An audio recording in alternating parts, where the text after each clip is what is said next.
Hi and welcome to Top Tips Tuesday. Jeff here again from GCD Property, and this week's tip is about home loan interest rates in Australia.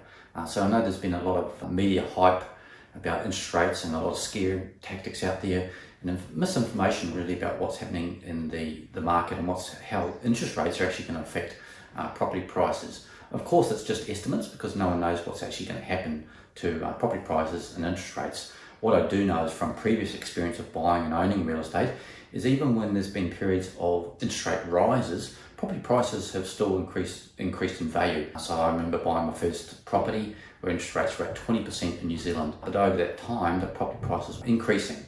Then we come back to more recent times in Australia, around that 2010 period, where interest rates were on the rise. Property prices in Australia were still rising quite sharply. So I know also we're protected in Australia by the bank interest rates when they work out our borrowing capacity and our affordability. They're factoring in about 2.5% to 3% higher than we're actually paying in interest rates. So there's that safety net in there which helps protect the Australian property market.